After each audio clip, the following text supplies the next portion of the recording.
जय श्री कृष्ण, राधे राधे, जय श्री राम। कल्कि पुराण प्रथम अंश, अगला अध्याय, पद्मा और तोते की बातचीत। महादेव जी द्वारा कल्कि भगवान को दिया हुआ तोता आगे की कहानी सुनाते हुए कल्कि भगवान से कहता है, सिंघल द्वीप की रानी पद्मा भगवान विष्णु को पति रूप में चाहने वाली पद्मा पास में बैठी विमला नाम की सखी से बोली। पद्मा कहती हैं, सारे राजाओं को स्त्री हुआ देख अचंभित होते हुए चिंतित मन से विमला से पद्मा कहती हैं, हे विमले, क्या विधाता ने हमारे भाग्य में यही लिखा है कि हमको देखते ही पुरुष स्त्री हो जाए?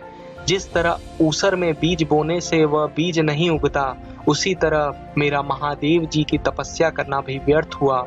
यदि महादेव जी के वचन व्यर्थ हो जाएं और भगवान हरि मुझे न मिलें, तो मैं श्री हरि भगवान का ध्यान करके इस शरीर को अग्निकुंड में भस्म कर दूंगी। यही बात सुनते ही महादेव जी के द्वारा दिया हुआ तोता कहता है, हे भगवान, पद्मा को इस प्रकार विलाप करते देख मैं आपके पास उसका समाचार देने आया हूँ। सूत जी कहने लगे कि तोते की ऐसी बातें सुन भगवान कल्कि उससे बोले। भगवान कल्कि कहते हैं, हे तोते, तुम सिंघल देश में जाकर हमारी प्रिया पद्मा को धीरज देना, उनसे हमारी सब कथा कहकर हे विहंग तुम फिर लौट आना। पद्मा हमारी हैं, हम पद्मा के पति हैं, और यह बात तुम जाकर उनको समझा देना।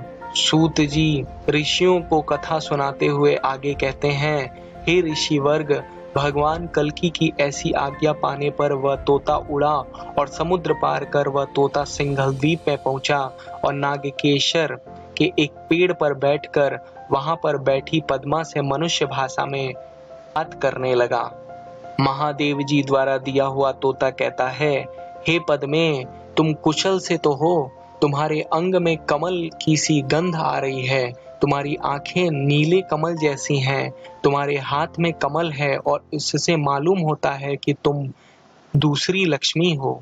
तोते के ऐसे विचित्र वचन सुनकर पद्मा बोली। पद्मा जी कहती हैं, तुम कौन हो, कहाँ से आए हो? तुम तोते का रूप धरे हुए देवता हो कि दैत्य हो? तुम हमारे पास किस लिए आए हो? महादेव जी के द्वारा कल्कि भगवान को दिया हुआ तोता कहता है, मैं तोता हूँ। मैंने सब शास्त्र और वेद पढ़े हैं, जहाँ मेरी इच्छा होती है वहीं मैं जाता हूँ। देव सभा, गंधर्व सभा, राज सभा, सभी जगह मैं आता जाता हूँ और मैं आकाश में स्वच्छंदता से घूमता हूँ। तुमको दुखी देखकर मैं यहाँ आया हूँ। तुमने सारे आभूषण त्याग दिए हैं, कोई सखी भी तुम्हारे संग नहीं है। तुमने राजकुमार ही होकर भी ये सब क्यों छोड़ रखे हैं? और हे पद्मा, मैं तुम्हारे इस संताप का कारण पूछता हूँ। हे वृहद्रथ की कन्या, कहो इस समय तुम्हारे मानसिक दुख का क्या कारण है? हे बहन, तुम्हारा यह शरीर बिना रोग के क्यों दुबला होता जा रहा है? पद्मा जी कहती हैं, रूप ही से क्या होता है, कुल ही से क्या होता है, धन से ही क्या होता है, ऊंचे वंश में जन्म लेने से ही क्या लाभ होता है? जिसके विरुद्ध विधाता है उसको इन सब से कुछ भी लाभ नहीं होता। हे कीरा, यदि मेरा हाल जानना चाहते हो तो सुनो। मैंने अपनी बाल्यावस्था में और किशोर अवस्था में तपस्या की थी। उस तपस्या पर प्रसन्न होकर महादेव जी पार्वती जी के साथ प्रकट हुए और मुझसे वर मांगने को कहा। मैं लज्जा से कुछ ना बोल सकी। मुझे इस तरह खड़ी देखकर शिव जी ने कहा कि हरि भगवान तुम्हारे स्वामी होंगे। हे वह देवता, मनुष्य या गंधर्व ही क्यों ना हो, जो तुम्हें खोटी निगाह से देखेगा वह तत्काल स्त्री हो जाएगा। और ये जो मेरी सखियां हैं, ये प्रायः सब पहले राजा थी और मेरे स्वयंवर का समाचार पा ये सब मुझसे विवाह करने की इच्छा से आए थे। जब मैं हाथ में सुंदर रत्नमाला लेकर रंगभूमि में आई, तब मुझे देखकर मुझे खोटी निगाह से देखने वाले ये सब राजा स्त्री हो गए। अंत में ये सब मेरे पीछे पीछे सखी की भांति चलने लगे और ये सब स्त्री रूपी राजा मेरे साथ ही भगवान विष्णु की पूजा किए करते हैं।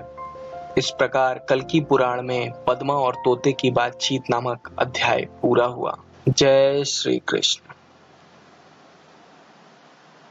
जय श्री कृष्ण, राधे राधे, जय श्री राम। कल्कि पुराण प्रथम अंश